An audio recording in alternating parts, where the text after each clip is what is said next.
Good afternoon and welcome back, YouTube, and God bless all of you who have found this video. I want to show you something. I've touched on this in a short, but what I want to share today is a little more than I can fit in 60 seconds. 60-second shorts are really cool. They get a lot of attention, but you can't get what you need from a 60-second video. Jesus said, "All authority has been given to me in heaven and on earth." All authority has been given to him. Who gave him the authority? He said his Father. In this verse he says, "All things have been handed over to me by my Father, and no one knows the Son except the Father, nor does anyone know the Father except the Son, and anyone to whom the Son wills to reveal him." All authority has been given to Jesus by his Father. And in another verse he said, "You heard that I said to you, I go away and I will come to you. If you loved me, you would have rejoiced because I go to the Father. For the Father is greater than I." The Father is greater than Jesus. The Father gave Jesus the authority he has. Now let's turn to Matthew chapter 8. When Jesus was in Capernaum, and the centurion came to him entreating him, saying, "Lord, my servant is lying paralyzed at home, suffering great pain." And Jesus said to him, "I will come and heal him." But the centurion answered and said, "Lord, I am not worthy for you to come under my roof. But just say the word, and my servant will be healed. For I too am a man under authority, with soldiers under me. And I say to this one, 'Go,' and he goes, and to the other, 'Come,' and he comes, and to my slave, 'Do this,' and he does it." He said to Jesus, "I too am a man under authority, with soldiers under me." Jesus is under the Father's authority. He has soldiers under him. Do you see? He understood who Jesus was. "For truly I say to you, I have not found such great faith with anyone in Israel." He understood that Jesus' authority was given to him by God the Father. And the soldiers that Jesus commands, the angels, were given to him by the Father. They are the Father's angels. Now if you turn to Mark chapter 10, verse 35, these are the two sons of Zebedee. They came to Jesus and they said to him, "Teacher, we want you to do for us whatever we ask you." And he said to them, "What do you want me to do for you?"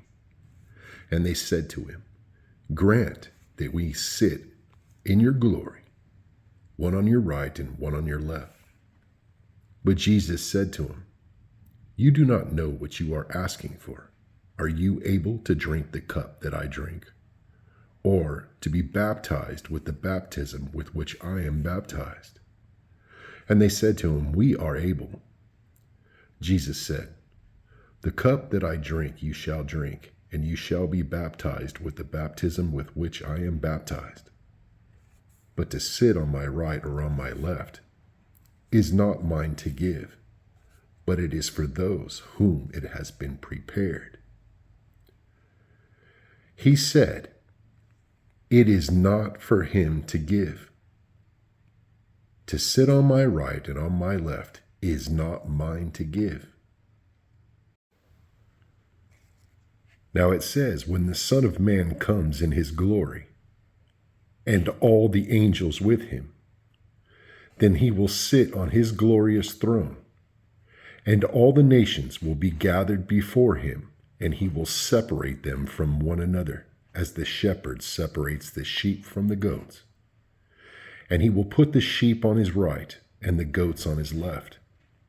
Then the king will say to those on his right, "Come, you who are blessed of my Father, inherit the kingdom prepared for you from the foundation of the world. It is not his to give because it is already prepared for these individuals by the Father. This is why it is not for him to give. These are the blessed of his Father, who will inherit the kingdom that has been prepared for them from the foundation of the world. Listen to what the angel said. The beast that you saw was and is not, and is about to come up out of the abyss and go to destruction. And those who dwell on the earth will wonder, whose name has not been written in the book of life from the foundation of the world. It's already prepared for these individuals. Their names are already written. I don't think most are really recognizing what's happening here. They're not perceiving what is taking place in our time and what is happening right now in front of them. Wake up and strengthen the things that remain, which are about to die, for I have not found your deeds completed in the sight of my God, he said. Remember, therefore, what you have received and heard, and keep it and repent. If, therefore, you will not wake up, I will come like a thief, and you will not know at what hour I will come upon you. But you have a few people in Sardis who have not soiled their garments, and they will walk with me in white, for they are worthy. He who comes shall thus be clothed in white garments, and I will not erase his name from the book of life. And I will confess his name before my Father and before his angels. He who has an ear, let him hear what the Spirit says to the churches. I have not found your deeds completed in the sight of my God, the Spirit says. I will not erase his name from the book of life, because it's been written there from the foundation of the world. Wake up, folks, and strengthen the things that remain.